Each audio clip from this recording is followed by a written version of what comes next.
We welcome you, Eagles everywhere, to the NovaCare Complex on this beautiful Thursday in South Philadelphia.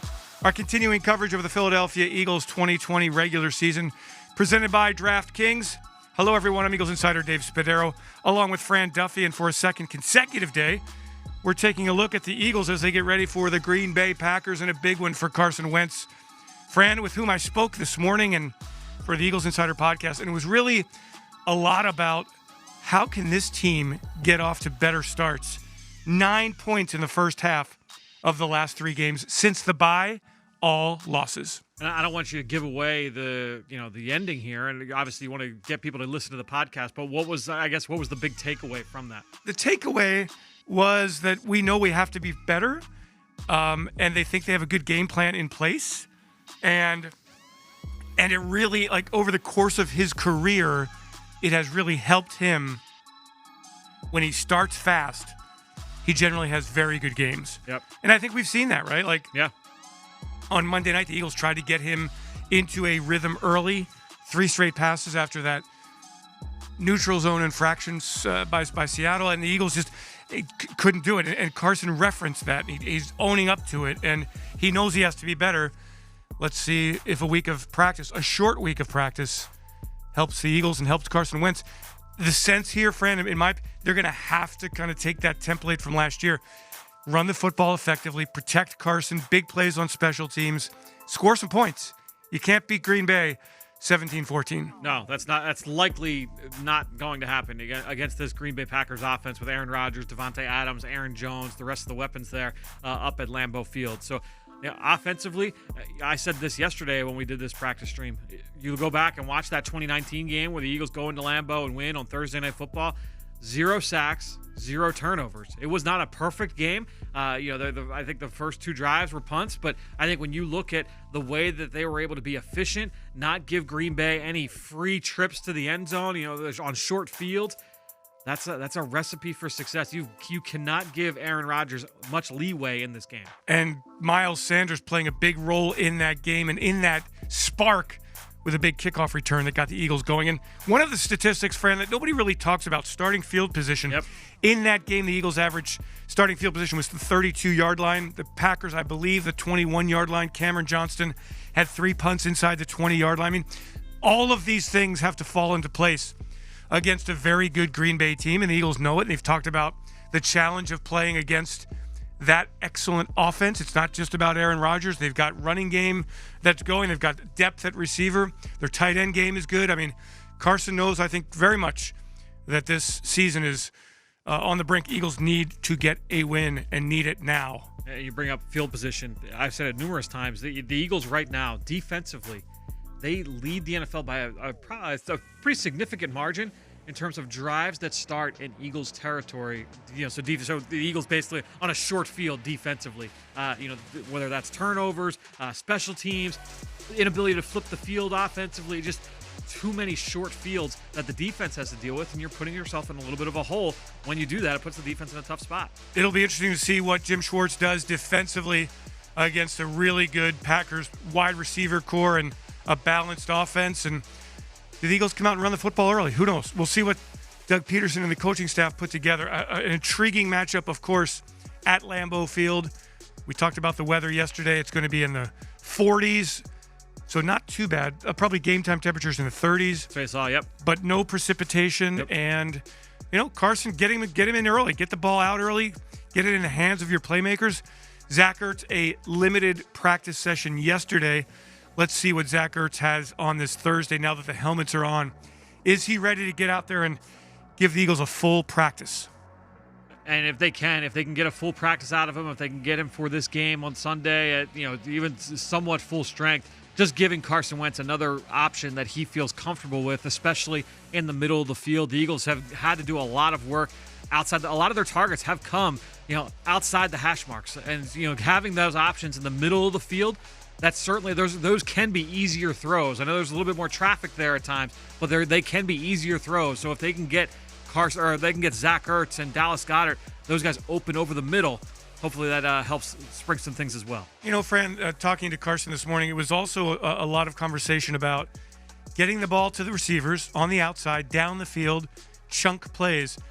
And it was an issue last year when Deshaun Jackson got hurt. Yep. Eagles didn't really have that ability to get down the field. So, I mean, now they've got some speed. Jalen Reagor and John Hightower and Travis Fulgham, and they still aren't getting the plays down the field.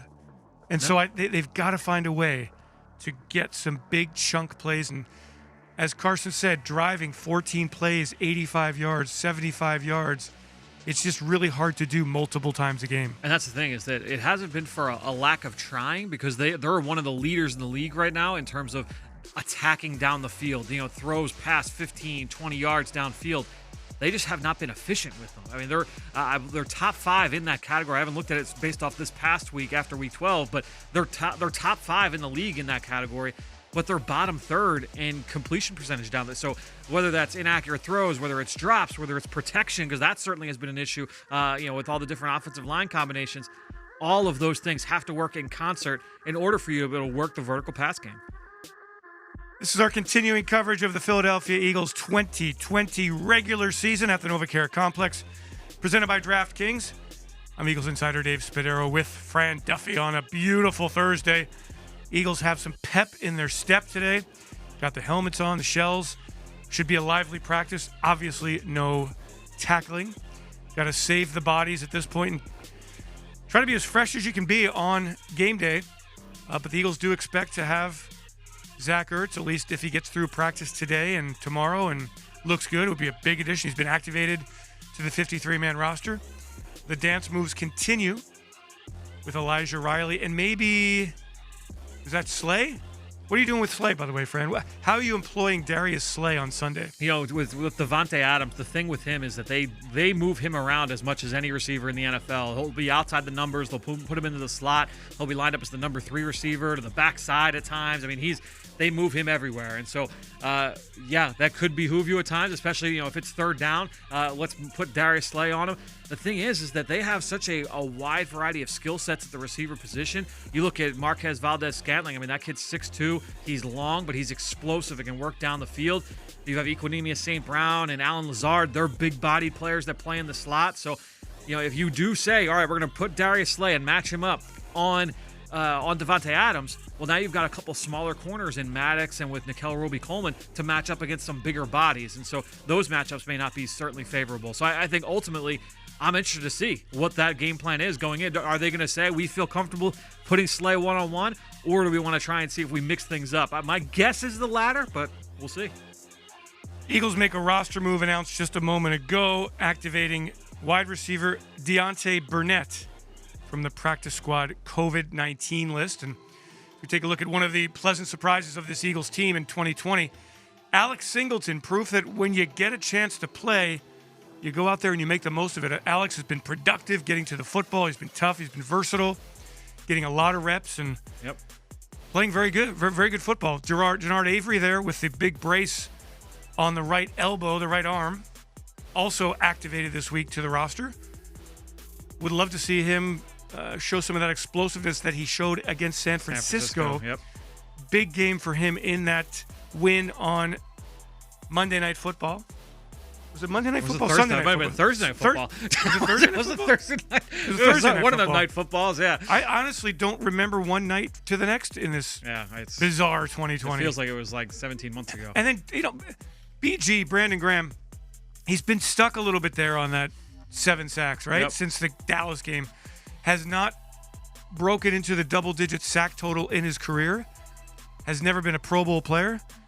Playing excellent football. Just wants to get a few more opportunities to bring down the quarterback as the Eagles looking at the opportunity there to work the high point for the defensive backs.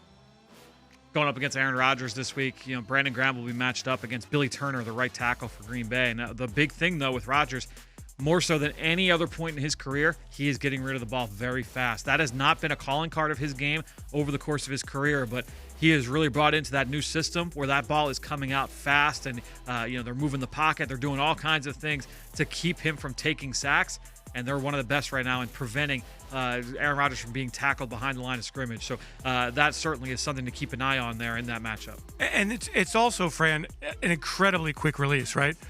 Watching Lightning. Yep. Watching what Rodgers has done against Jim Schwartz. He's really had success in the 2 meetings that they've had in Philadelphia when Jim has been the defensive coordinator.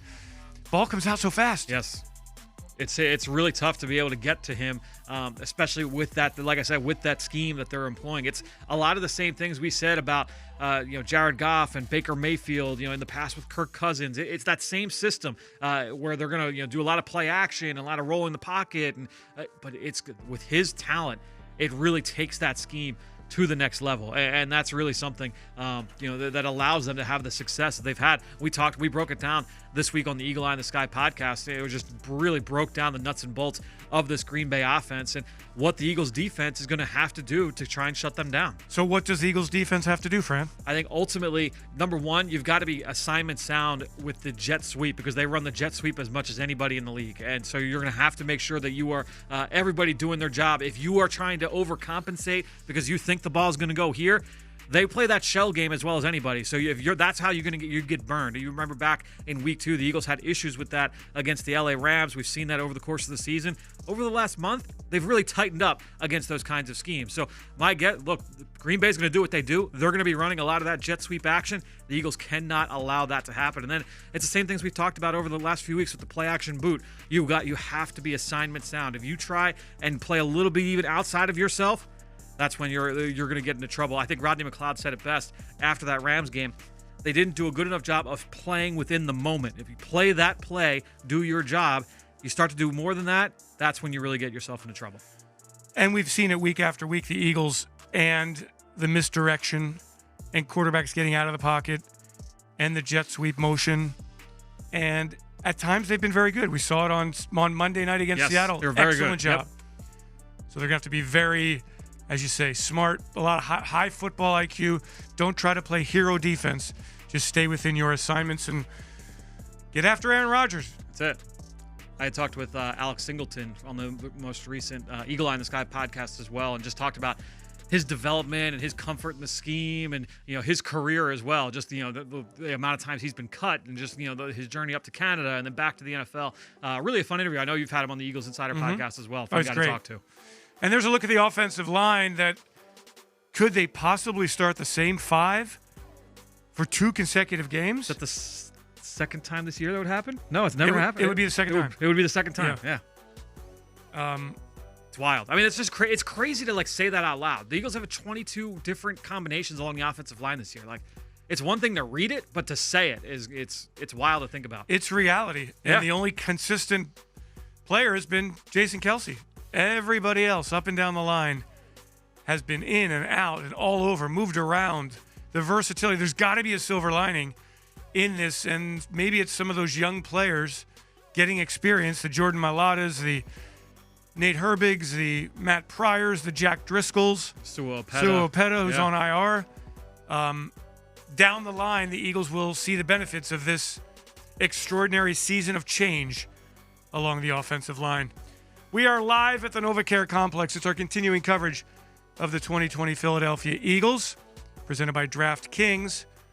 I'm Eagles insider Dave Spadaro, along with Fran Duffy, and we're giving you a little sneak peek behind the curtain as we get a day closer to Sunday at Lambeau Field, the site of some great Eagles games in the past, and fans have enjoyed every bit of it. What a road season for Eagles fans traveling to have missed this season. I know. San Francisco, Arizona, Green Orleans. Bay, New Orleans. New Orleans is home. No, That's home, right. yeah. Yeah, that's a home game. Who else was earlier in the season? Cleveland, which is, Cleveland's good, by the yeah. way, Cleveland's a great football town. Yep. Pittsburgh, great football town. You make a pit stop in Canton when you go over to Cleveland. Why not? You'll see the busts of Reggie and Doc. Soon, Harold Carmichael. Yep. Who's had to wait a year, of course, for his ceremony, his jacket, his bust. Pro Football Hall of Fame. In Canton, Ohio, we'll get a whole lot taller next year. J.J. Arcega-Whiteside back on the active roster after his COVID-19 time spent on the COVID-19 reserve list. There's Deontay Burnett. Yep. Who really contributed last year right about this time. Remember, the Eagles were coming off that loss in Miami. Yeah. And 4 straight wins to take the NFC East. Great football from Carson Wentz efficient football from Carson Wentz. And that is what we are going to need to see every week of the year here, Fran, moving forward. Carson's got to be great. It does give you a little bit of a glimpse. You say that like this week, at this time last year, that's when the season flipped, right? It was about as bad as it had ever been after that loss to Miami. And then after that, everything was pointing back up. Things had turned around. It gives you hope that, hey, as bad as it's been so far, you definitely can flip it around the other way. True. You can flip it around. You can.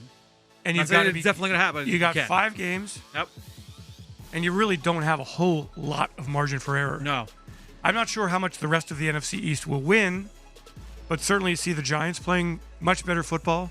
The Washington football team, coming off that big win in Dallas, has some rest and a big game this weekend. As we take a look at Zach Ertz again, 40 catches away from tying Harold Carmichael for the all-time receptions lead in franchise history. Alshon Jeffrey on the field, Fred, has not been a major impact player that the Eagles hoped he would be, but now getting into shape after missing all of training camp and half the regular season. Yeah, had his first couple catches this past week. He caught one from Jalen Hurts. He caught one from Carson Wentz. It would be nice to be able to get him going. But you got to get this guy going. Number 18, Jalen Reagor. You got to get 13, Travis Fulgham. Yeah. When the pass game's not hitting, you start looking around saying, like, yeah, it'd be nice to get this guy going. It'd be nice to get this guy going. Let's get the whole operation going. Let's get some efficiency throwing the football. Full of personality, full of energy, Brandon Graham set to tie Trent Cole for the most games played. Fourth most games played in Eagles history on defense with his performance this week. And BG's an all-timer on and off the field with his personality, with what he does in the community, with his incredible production over the years, Fran. And here's a player who drafted, I guess, when he was at Michigan in more of a stand-up role, comes to Philadelphia, puts his hand down. Then when Chip Kelly comes to town, goes back to stand-up off the edge. And then Doug Peterson, Jim Schwartz come to town, his hands back in the dirt. And through it all, BG has just gotten better and better and better. Yeah, and playing in the scheme that really helped elevate him into that first-round status, because he goes down to the Senior Bowl, plays for Jim Schwartz down at the Senior Bowl, and has a great week of practice, a great game, and ultimately, hears his name called in round 1, gets to go up and hug the commissioner and all that. I think, Brandon Graham, just one of the consummate Eagles, right? I mean, just one of my favorite players personally, of all time in Eagles green. And I thought it was interesting this week, Dave. He was talking about to reporters about just some of his interactions with Carson Wentz and letting him know, like, hey, like, I've been where you've been in terms of a lot of the scrutiny and where you were. Are you meeting up your draft slot? Are you worth it? You got to fight through it and come back on the other side and just know, like, you know that you can do it in this league. Now it's a matter of just getting back to that level. I thought that was kind of interesting insight there from BG. So on Sunday, it will be Brandon's 155th career game with the Eagles. That ties Trent Cole for the most games played by any defensive lineman in franchise history, behind only Brian Dawkins, Randy Logan, and a guy named Chuck Bednarik. So keep it going. BG, stay great, stay healthy, and bring that energy off the edge. Eagles getting ready for the Green Bay Packers on Sunday. Big game for the Eagles, of course, going against one of the best teams in the NFL, one of the best teams in the NFC for sure at 8-3. This team is loaded, Fran. What has worked against Aaron Rodgers this year? I mean, really, ultimately, it's about trying to make sure that you can cloud the picture and try and lock those receivers down. A lot of the issues that they had offensively were when the run game was not particularly going, and that was, Aaron Jones was hurt at a certain point. Devontae Adams was hurt at a certain point. That's really been the big thing, is if you're able to lock down the run game, force them into a position where it's not going to be all the play actions and the gadgety stuff, the jet sweep stuff. Once you take that out of the equation, that can certainly help. Well, we'll see. It's a 4:25 kickoff on CBS on Sunday from Lambeau Field. We thank you all for joining us as we continue our coverage of the Philadelphia Eagles here in 2020 at the NovaCare Complex. Our coverage presented by DraftKings. For Fran Duffy, I'm Dave Spadaro. Thanks so much for joining, everyone. Have yourselves a great Eagles day, and as always, fly, Eagles, fly.